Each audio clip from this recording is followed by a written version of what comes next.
మంత్రులు అధికారులతో సుదీర్ఘ సమీక్ష తర్వాత సీఎం నిర్ణయం తీసుకున్నారు. ఎంసెట్ 2 పై వీసీల అభిప్రాయం తీసుకున్న సీఎం కేసీఆర్ ఎంసెట్ 2 రద్దుకు సంబంధించి మరిన్ని వివరాలు మా ప్రతినిధి మహేష్ అడిగి తెలుసుకుందాం. మహేష్, డీటెయిల్స్ ఏంటి?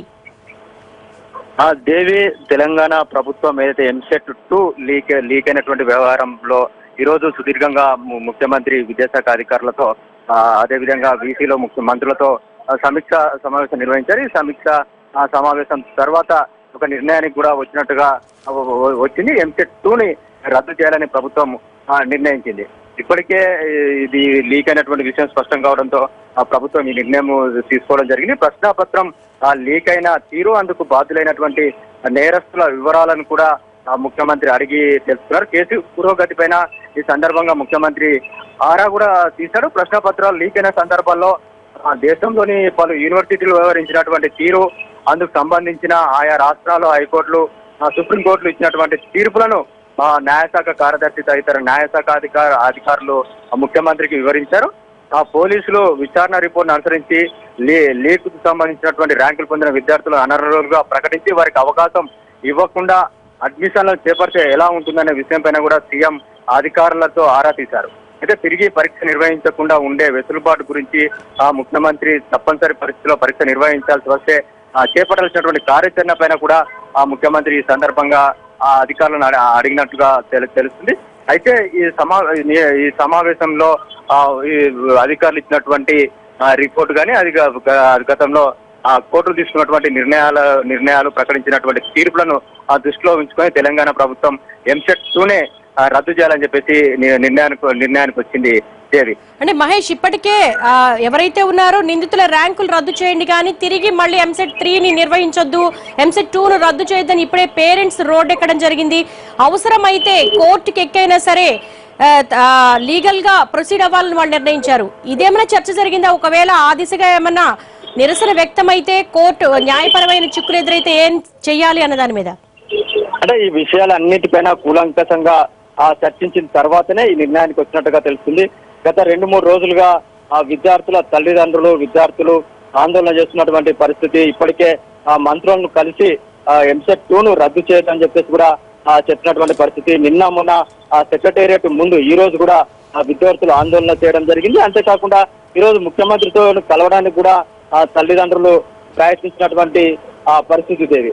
అయినప్పటికీ కూడా గతంలో జరిగినటువంటి సంఘటనలు కానీ ఉన్నటువంటి చట్టాలను కనుక దృష్టిలో పెట్టుకున్నట్లయితే తప్పనిసరి పరిస్థితుల్లో ఒకసారి కనుక పేపర్ లీక్ అయినటువంటి విషయం కనుక ధృవీకరణ జరిగినట్లయితే తప్పకుండా ఆ పేపర్ను రద్దు చేయాల్సినటువంటి అవసరమే ఉంటుంది. దాని తప్ప వేరే మార్గాలు లేవని చెప్పేసి అధికారులు చెప్పినటువంటి నేపథ్యంలో ముఖ్యమంత్రి పరీక్ష రద్దు వైపుకే మొగ్గు చూపినట్టుగా తెలిసింది. దీనికి సంబంధించినటువంటి ముఖ్యమంత్రి కార్యాలయం కూడా అనధికారికంగా ప్రకటన కూడా చేయడం జరిగింది.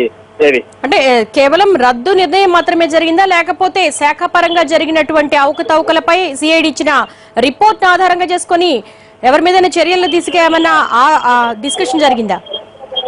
అంటే ఎవరైతే దీనికి బాధ్యులు ఉన్నారో వారిని మాత్రం ఎట్టి పరిస్థితుల్లో వెంటనే బెయిల్ వచ్చే విధంగా చూడదు. వారికి కంపల్సరీ కఠినంగా శిక్షలు పడాలి.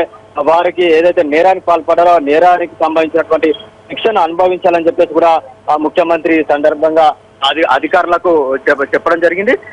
ఏదైతే వీళ్ళ నేరాలకు పాల్పడ్డారో ఆ నేరాలకు ఎలాంటి కేసులు నమోదు చేయడం జరిగింది, వాళ్ళ యొక్క పరిస్థితి ఏంది అనే విషయాన్ని కూడా చెప్పడం. పీడీ యాక్ట్ పెట్టేసి ఒక్కొక్కరికి 2-3 సంవత్సరాల వరకు కూడా ఆ బెయిల్ రాకుండా చూడాలని చెప్పేసి కూడా చెప్పినటువంటి పరిస్థితి. అంతేకాకుండా మళ్ళీ జరిగేటువంటి ఎగ్జామ్స్ ఏవైతే ఆ ఎగ్జామ్స్ ని పకడ్బందీగా నిర్వహించాలని చెప్పేసి కూడా ముఖ్యమంత్రి చెప్పడం జరిగింది.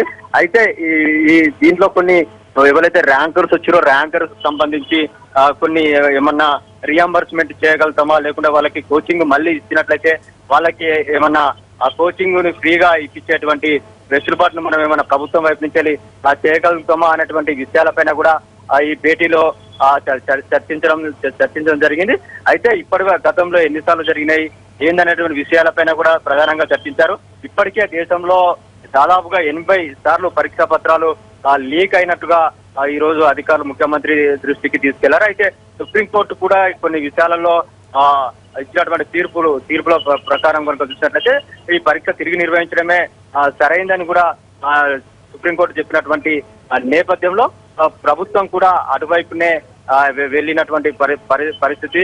అంతేకాకుండా ఇప్పుడు పరీక్షలు రాసినటువంటి విద్యార్థులకు వెసులుబాటు అందుకొరకి వాళ్ళు మళ్ళీ పరీక్ష ఫీజులు చెల్లించాల్సిన అవసరం లేకుండానే గతంలో ఏవైతే రిజిస్ట్రేషన్ చేసుకున్నారో ఆ రిజిస్ట్రేషన్ ప్రకారమే ముందుకు వెళ్లాలని చెప్పేసి కూడా ప్రభుత్వం ఈ సందర్భంగా అధికారులకు చెప్పినట్టుగా తెలుస్తుంది. అంతేకాకుండా నేరస్తులకు ఏదైతే కఠినంగా శిక్షలు విధించాలని చెప్పేసి కూడా ముఖ్యమంత్రి విధించే విధంగా కఠినంగా శిక్షలు పడే విధంగా చర్యలు తీసుకోవాలని చెప్పేసి కూడా ఈ సందర్భంగా ముఖ్యమంత్రి అధికారులకు చెప్పడం జరిగింది.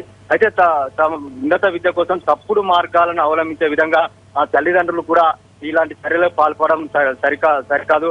తల్లిదండ్రుల పైన కూడా చర్యలు తీసుకోవాల్సిందని చెప్పేసి ముఖ్యమంత్రి ఈ సందర్భంగా అభిప్రాయపడటంగా తెలిసింది. ఎవరైతే తమ పిల్లలకు అక్రమంగా ర్యాంకులు సాధించాలని చెప్పేసి పాస్ చేస్తున్నారో వాళ్ళకి పైన కఠినంగా శిక్షలు పడే విధంగానే చూడాలని చెప్పేసి కూడా ఈరోజు జరిగినటువంటి సమావేశంలో ముఖ్యమంత్రి అధికారులకు ఆదేశించినట్టుగా ఆదేశించారు.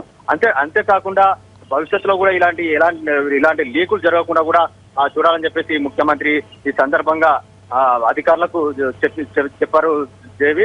అయితే మొత్తానికైతే ఉన్నటువంటి పరిస్థితులు గతంలో జరిగినటువంటి అనుభవాలు, గతంలో పరీక్ష పేపర్ లీక్ అయినప్పుడు తీసుకున్నటువంటి నిర్ణయాలు, ప్రస్తుతం తెలంగాణ ప్రభుత్వం ఏదైతే ఉమ్మడి ఆంధ్రప్రదేశ్ లో ఉన్నటువంటి చట్టాలనే యథాతథంగా అడాప్ట్ చేస్తున్నటువంటి నేపథ్యంలో ఆ చట్ట ప్రకారమే ముందుకు పోవాల్సినటువంటి నేపథ్యంలో తప్పనిసరి పరిస్థితిలో రద్దు వైపే ప్రభుత్వం మొగ్గు చూపింది. అయితే తర్వాత ఒక నెల రోజుల్లోపే ఎగ్జామ్ ని నిర్వహించాలని చెప్పేసి కూడా ప్రభుత్వం భావిస్తున్నట్టుగా తెలుస్తుంది. అయితే జేఎన్టీయూకే మరొకసారి కూడా ఎగ్జామ్ నిర్వహించే బాధ్యత పైన కూడా చర్చ జరిగినట్టుగా తెలుస్తుంది. అయితే జేఎన్టీయూకే ఇవ్వాలన్నటువంటి విషయం పైన కూడా ఒక నిర్ణయానికి వచ్చినట్టుగా తెలుస్తుంది.